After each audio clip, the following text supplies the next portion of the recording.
என்ன அழகு! நான் தான் இந்த உலகத்திலே ரொம்ப அழகா இருக்கேன். பார், என் முடி பார் எவ்வளோ அழகா இருக்கு. ரொம்ப அழகா இருக்கேன் நான். அழகோ அழகுதான். என்னை விட இந்த உலகத்துல அழகு யாருமே இல்லை. என் முடி பாரு எவ்வளோ அழகா இருக்கு. நான் எவ்வளோ அழகா இருக்கேன். என் ட்ரெஸ் எல்லாம் பாரு ரொம்ப அழகா இருக்கு. உமன்ஸ் டே ஸ்பெஷலுக்கு நான் தான் அழகா இருப்பேன் எல்லாத்த விட. என்னது நீ அழகா? நான் தான் அழகு. நான் தாண்டி அழகு. என்னை விட யாருமே இல்லடி அழகு. இந்த உலகத்துல யாருமே என்னை விட அழகா இல்லை. பாரு, என் ட்ரெஸ் எவ்வளவு அழகா இருக்கு, என் முடி எவ்வளவு அழகா இருக்கு, நான் எவ்வளவு அழகா இருக்கேன் பாரு. நான் இப்ப ரீத்து வச்சேன்னா என்னோட அழகு இந்த உலகத்துல யாருமே இல்லை. வை பார்ப்போம். இதெல்லாம் ஒரு அழகு? நீ போட்டிருக்க ட்ரெஸ்ஸும் முடியும் தலையில இருக்க சிக்கும் ஒன்னும் லாக்கி இல்ல. நான் தான் உமன்ஸ் டேக்கு அழகு. வா வெளியே போய் பார்க்கலாமா? பார்க்காண்டி.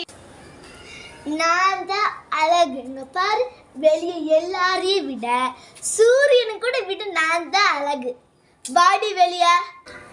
இங்க பாரு, சூரியனை விட வெளிச்சம் நான் தாண்டி.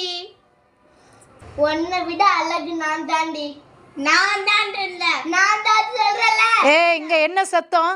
என்ன என்னடி? நீ அழகா நான் அழகான்னு பாத்துருவோம்டி. பார்க்கலாம். என்னங்க சத்தம்? இல்ல, இவ அழகா நான் அழகா பார்க்கலான்னு இருந்தோம். சண்டை போட்டுட்டு இருக்கா இவ. எல்லாருமே அழகுதான்.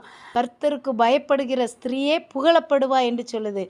அழகு நம்ம உள்ளத்துல தான் இருக்கணும். ஆண்டவரை உண்மையாய் தேடுற பிள்ளைங்களுக்கு வெளிப்புற அழகை விட உள்ளான அமைதியான சாந்தம் நிறைந்த அந்த அழகை தான் வேதம் கர்த்தருடைய பார்வையில் விலையேற பெற்றது என்று சொல்லுகிறது. ஆமா, என்ன நம்மெல்லாம் அழகு இல்லை, கர்த்தருக்கு பயப்படுகிற ஸ்திரீ தான் புகழப்படுவானாம். ஆமா. சரி, வேதம் என்ன சொல்லுது தெரியுமா? உள்ளான அழகு தான் அழகுன்னு சொல்லுது. இருதயத்தில் மறைந்திருக்கிற குணமே உங்களுக்கு அழகு அப்படின்னு சொல்லுது. அதனால் ஏசப்பாவுக்கு பிரியமாக கர்த்தருக்கு பயந்து நடக்கிறவங்க தான் அழகானவங்க. நீங்கள் அழகாக தான் இருக்கிறீங்க. தேவன் உங்களுக்குள்ளே இருக்கும்போது அந்த அழகை தேவன் உங்களுக்குள்ளே இருந்து பிரதிபலிப்பார். உள்ளான அழகுதான் அழகு. அந்த அழகை தான் ஏசப்பா எதிர்பார்க்குறாங்க. சரி, நம்ம ஓமுடி நல்லா இருக்கா யாமுடி நல்லா இருக்கான்னு சண்டை போடக்கூடாது. உண்மையா நம்ம 2 பேரும் ரெடியாகி சர்ச்சுக்கு போலாம். குணசாலியாக நாம் வாழணும். அனைவருக்கும் மகளிர் தின நல்வாழ்த்துக்கள்.